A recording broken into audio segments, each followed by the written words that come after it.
महाराज की महती कृपा करुणा से आज पवित्र द्वादशी की पवित्र वेला में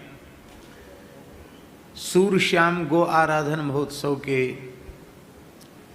19वें वर्ष में हम आप सब सर्वदेवमयी सर्वतीर्थमयी पूज्या गो माता के सानिध्य में विराजमान होकर जीवन का सर्वोत्कृष्ट लाभ सत्संग,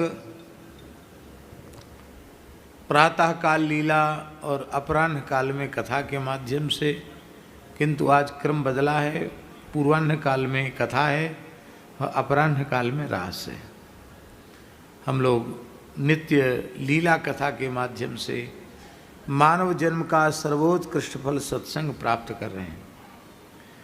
कल बहुत सुंदर चर्चा हुई, महाभारत के कतिपय श्लोकों का स्मरण किया, जहाँ भगवान शुक्राचार्य अपनी पुत्री देवयानी को समझा रहे हैं, क्रोध न करने की सलाह दे रहे हैं। कल का सारा प्रवचन क्रोध के ऊपर था और कल के प्रवचन को यदि किसी ने ध्यान से सुना होगा और सुनकर धारण किया होगा, उसको बिल्कुल समझ में आ जाएगा कि हमारा क्रोध अब कम हो गया, और निरंतर उसका चिंतन करेगा तो अक्रोध हो जाएगा, क्रोध रहेगा ही नहीं। इतना सुंदर कल का वक्तव्य था।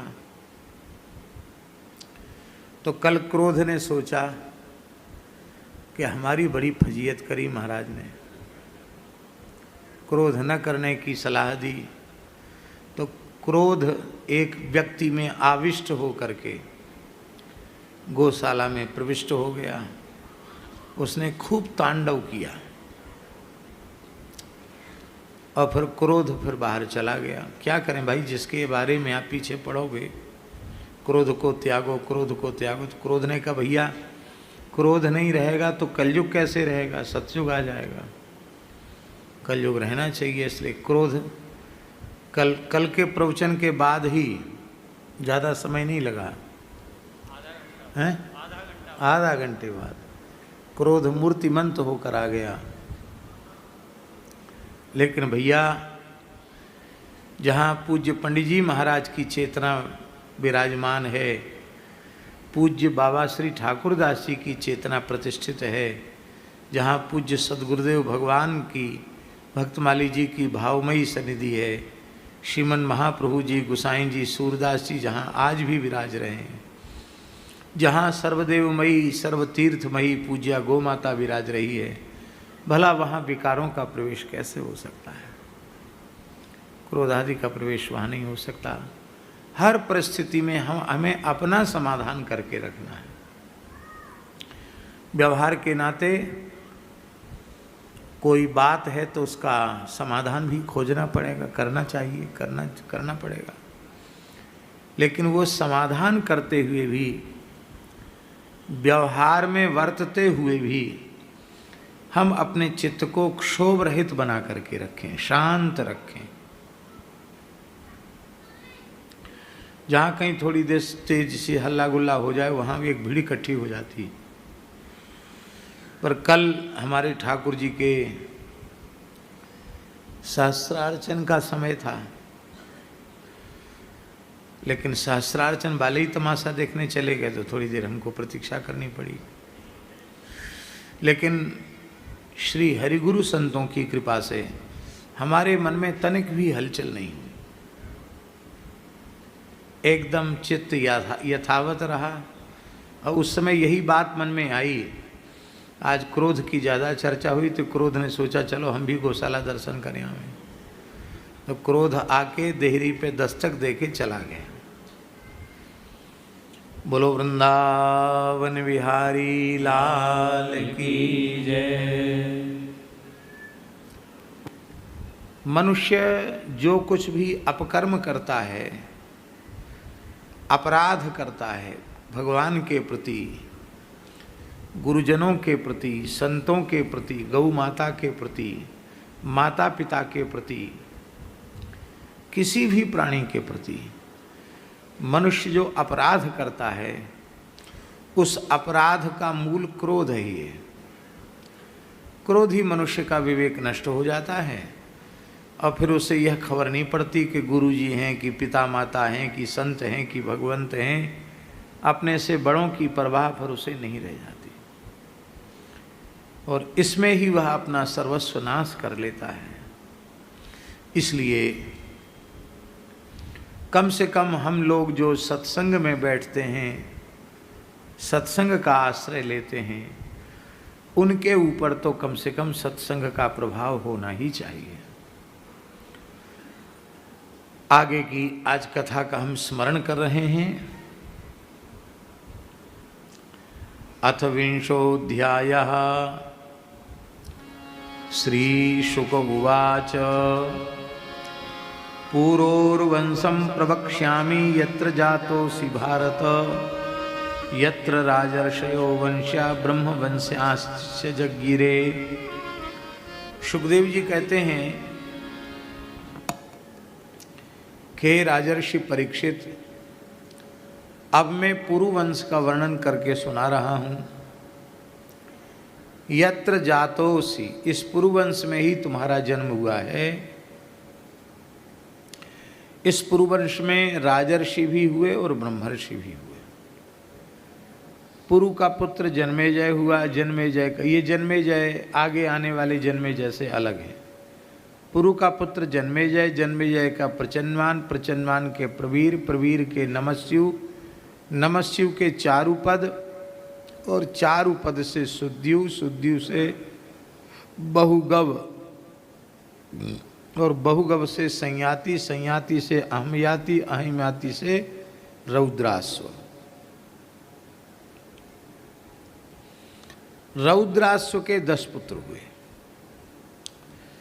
यहाँ सुखदेव जी वर्णन कर रहे हैं, दशैते सरसः पुत्रा बनेयुश्चावम स्मृतः घृताच्यामिन्द्रियाणि व मुख्यस्य जगदात्मना। विश्वात्मा प्रधान प्राण से 10 इंद्रियां उत्पन्न होती हैं। वैसे ही घृताची अप्सरा के गर्भ से रौद्रास्व के 10 पुत्र हुए। ऋतेयु, कुक्षेयु, स्थंडिलेयु, कृतेयु, जलेयु, संततेयु, धर्मेयु, सत्येयु, व्रतेयु और सबसे छोटा बनेयु। कैसे बढ़िया एक साइज के नाम है। ऐसे 10 पुत्र हुए। उनमें जो ऋतेयु थे, उन ऋतेयु के पुत्र रंतिभार हुए और रंतिभार के 3 पुत्र हुए, सुमति, ध्रुव और अप्रतिरथ। अप्रतिरथ के पुत्र का नाम कण्व था और कण्व के मेधातिथि हुए। इन्हीं मेधातिथि से प्रष्कण्व आदि ब्राह्मण उत्पन्न हुए। सुमति के पुत्र रैभ्य थे। ये रैभ्य बड़े ब्रह्मज्ञानी थे। रैभ्य के पुत्र दुष्यंत थे। एक बार दुष्यंत शिकार खेलने के लिए दुष्यंतो मृगयाम यातः कर्णवाश्रम पदं गतः तत्रासीनां स्वप्रभया मंडयन्तीं रमामिव विलोक्य सद्यो मुमुहे देवमाया विवस्त्रियं भभासे ताम वरारोहाम भटैः कतिपयैर्व्रतः। महर्षि कर्ण के आश्रम में शिकार खेलते हुए वे पहुंच गए और वहाँ देव माया के समान अत्यंत मनोहारिणी एक अतिशय रूपवती कन्या को देखा। यहाँ तो लिखा है महाराज जी रमाम इव, ऐसे लगता था कि साक्षात लक्ष्मी है क्या।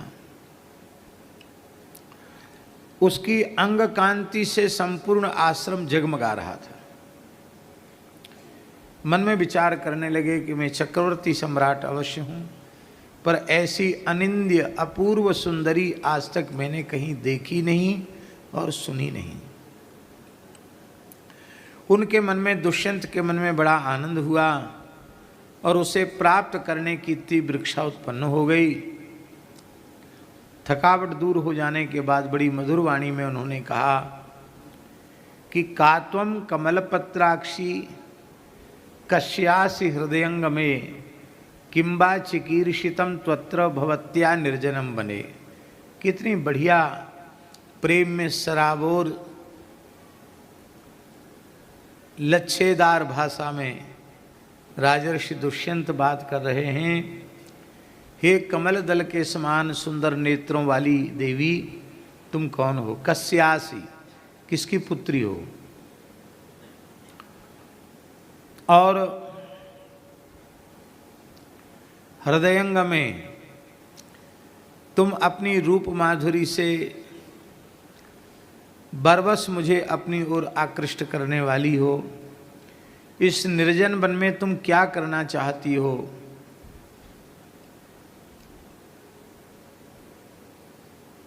निश्चित ही तुम क्षत्रिय की कन्या हो। भागवत में लिखा है, व्यक्तम राजन्य तनयाम वेद में हम त्वाम सुमध्य में नहीं चेतः पौरवाणाम अधर्मे रमते क्वचित मोहि अतिशय प्रतीत मन केरी जेहि सपने पर नारी न हेरी। मुझे स्पष्ट भीतर से लगता है कि तुम ब्राह्मण कन्या नहीं हो, तुम क्षत्रिय कन्या हो, क्योंकि पूर्ववंशियों का चित्त कभी भी अधर्म की ओर जा ही नहीं सकता है। यदि तुम ब्राह्मण कन्या होती तो मेरा आकर्षण तुम्हारे प्रति उत्पन्न नहीं होता है। तुम क्षत्रिय कन्या हो। आज हम बार बार लोगों को सावधान कर रहे हैं, अंतर्जातीय विवाह मत करो, इससे वर्ण संकरता फैलेगी और धर्म नष्ट हो जाएगा। पर यह भी एक उदाहरण है, यहाँ वर्ण संकरता को स्थान कहाँ है? यहाँ तो राजर्षि दुष्यंत ही यह बात कह रहे हैं कि मैं पूर्ववंशी हूँ और पूर्ववंशियों का चित्त किसी भी अवस्था में अधर्म की ओर जा ही नहीं सकता, और मेरा चित्त तुम्हारी ओर आकृष्ट हो रहा है। एतावता यह पक्की है बात कि तुम ब्राह्मण पुत्री नहीं, तुम क्षत्रिय की पुत्री हो।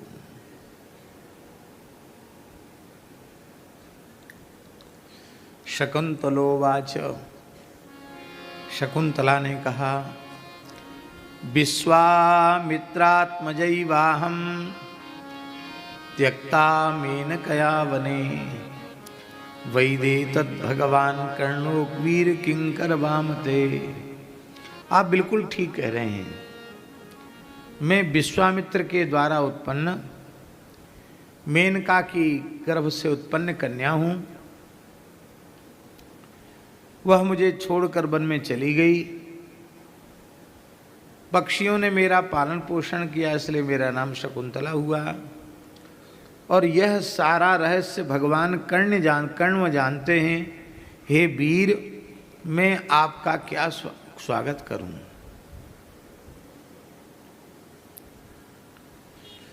आस्यताम ह्यरविंदाक्ष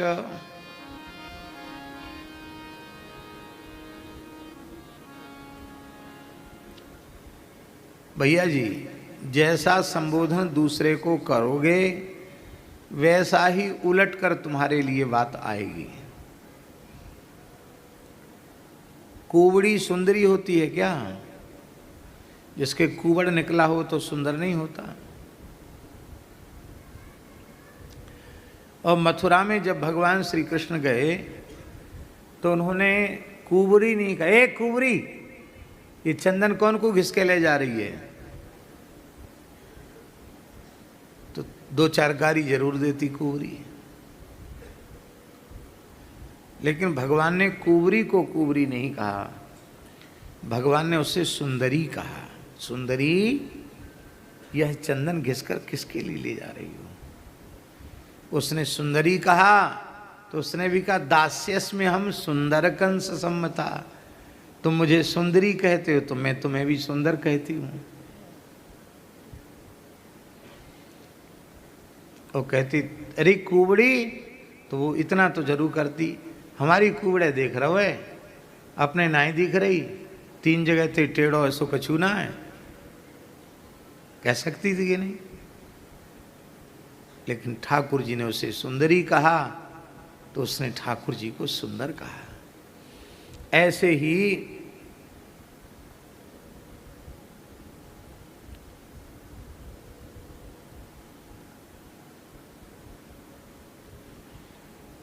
आहा,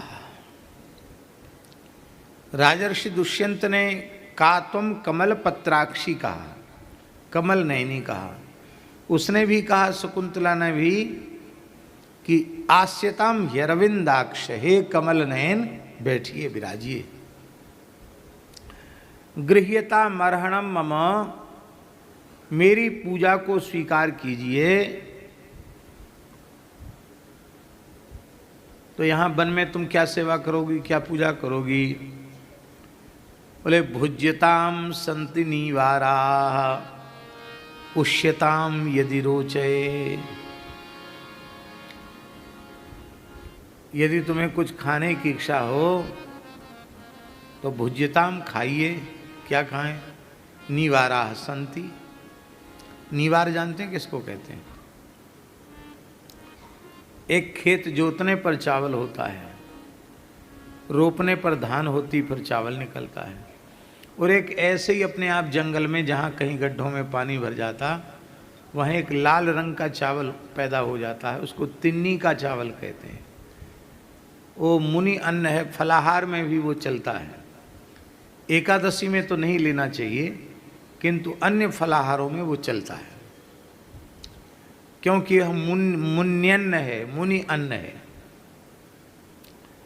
सामा भी मुनि अन्न है। सामा भी यहाँ ब्रज में तो एकादशी में लोग खाते हैं, पर सच्ची बात है, सामा हो तिन्नी हो, एकादशी में तो नहीं लेना चाहिए। क्या?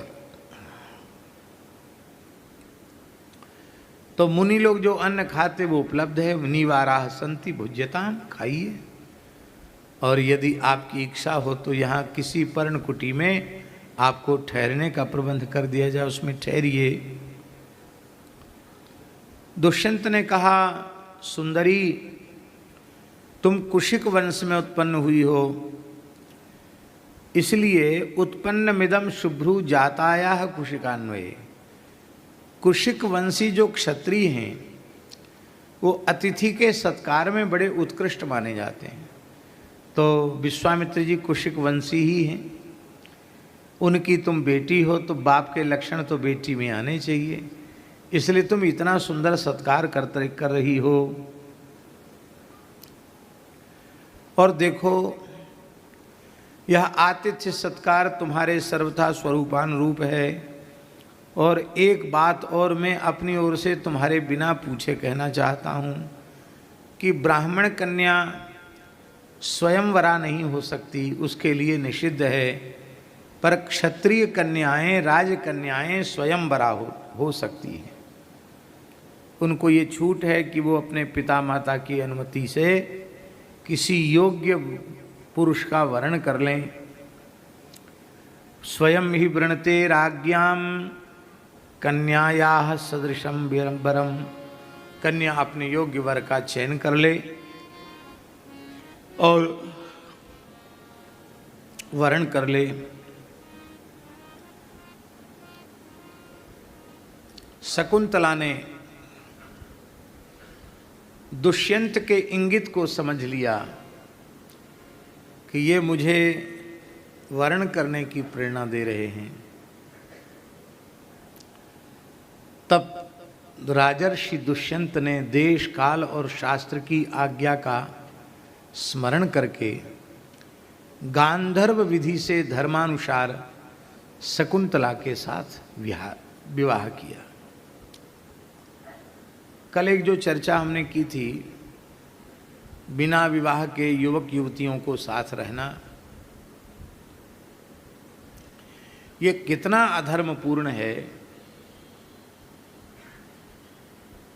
पुराने लोगों ने धर्म का कैसा पालन किया, देश काल और धर्म का परिस्थिति का विचार करके राजर्षि दुष्यंत ने पहले शकुंतला से विधिवत शास्त्र विधि से गांधर्व विवाह किया और इसके पश्चात वे एक रात्रि उन्होंने निवास किया।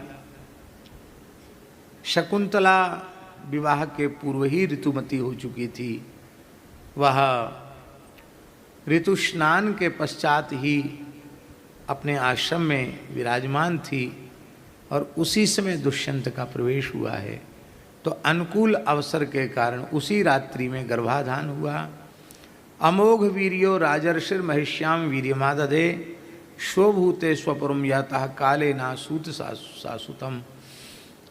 अपने अमोघ तेज को उन्होंने शकुंतला के गर्भ में स्थापित किया और प्रातःकाल महाराज अपने राजधानी की ओर चले गए। समय आने पर ये भरत जी अपनी माता के गर्भ में 1 वर्ष रहे, पूरा 1 वर्ष 12 महीना। 12 महीना गर्भ में व्यतीत होने के पश्चात इनका जन्म हुआ। महर्षि कर्ण अज्ञात नहीं है, महर्षि कर्ण को यह बता दिया गया है कि चक्रवर्ती सम्राट महाराज दुष्यंत आए थे। इस तरह से हमारा उनका संवाद हुआ, मैंने उनका सत्कार किया। उन्होंने मुझे स्वयं वरण की प्रेरणा की और मैंने भगवान उनका वरण किया और उन्होंने गांधर्व विधि से विवाह किया और अपने अमोघ स्पर्श से मुझे धन्य किया और उनका तेज मेरे गर्भ में सुरक्षित है। जहाँ जी पाप कहते ही उसी को हैं जो छिपाकर किया जाता है, जिसका प्रकाश कर दिया जाता है उसे पाप नहीं कहते हैं।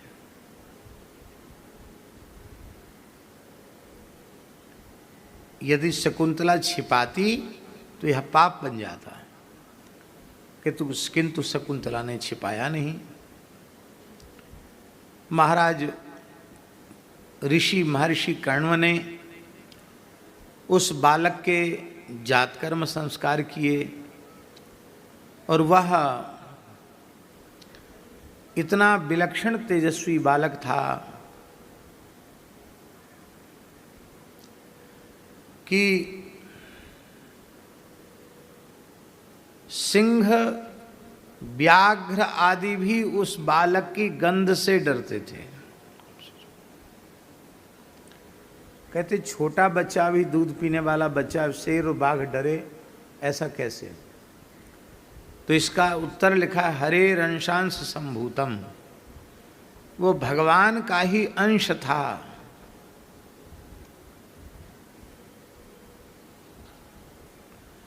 अब आप लोग भाव समझे कि नहीं समझे कि कहना पड़ेगा।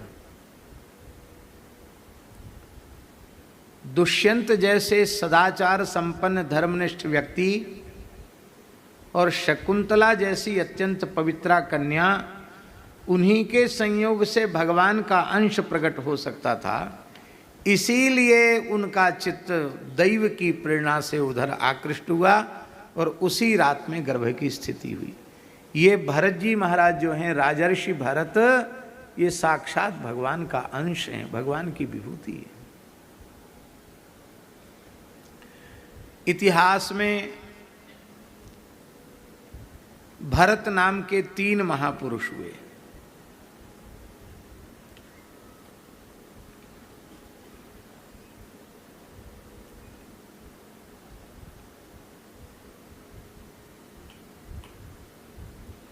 सतयुग में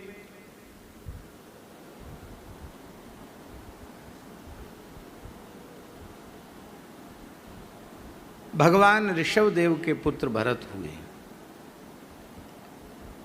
जिन भरत जी के, भैया इतनी जोर की आवाज हो रही, किसको इतनी गर्मी लग रही है? बंद करो।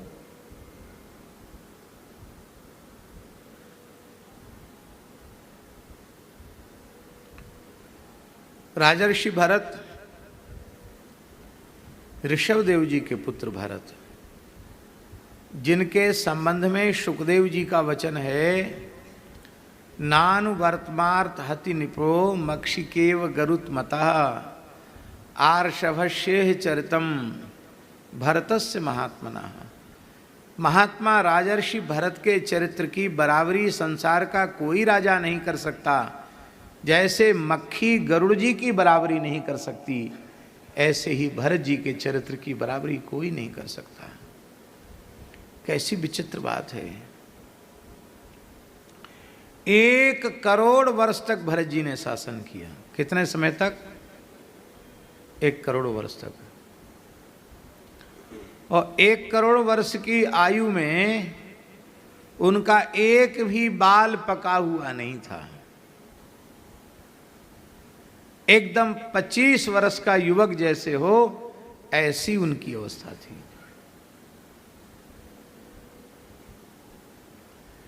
और उस अवस्था में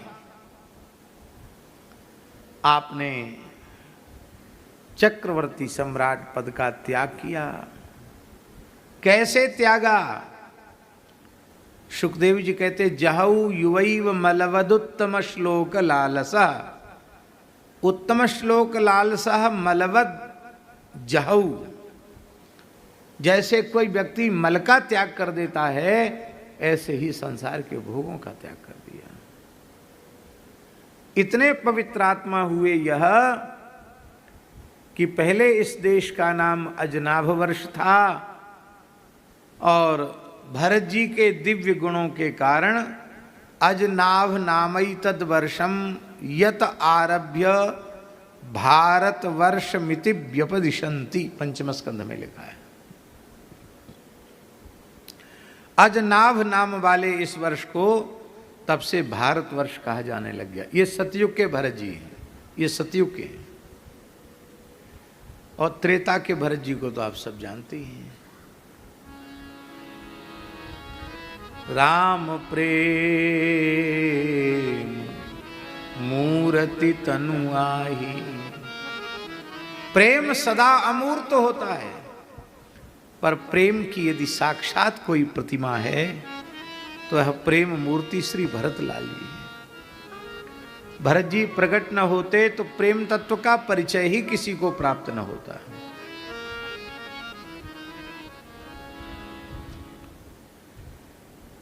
एक ये भरत, प्रेम मूर्ति भरत, जिनके चरित्र की इतनी महिमा है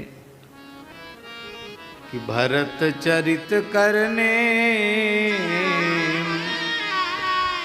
तुलसी जे सादर सुनहि। सिय राम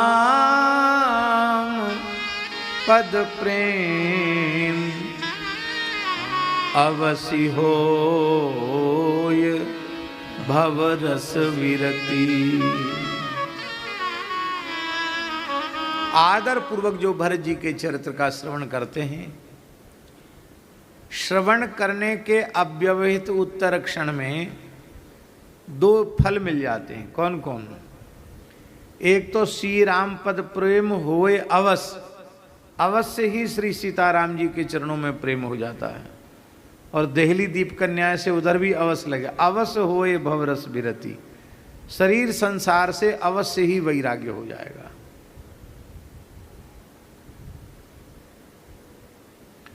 तो ये पहले वाले जो भरत जी हैं ना, जड़ भरत जी के पुत्र भरत जी, ये ज्ञान योगी भरत हैं। और ये राम जी के भाई भरत, ये प्रेम योगी भक्ति योगी भरत जी हैं।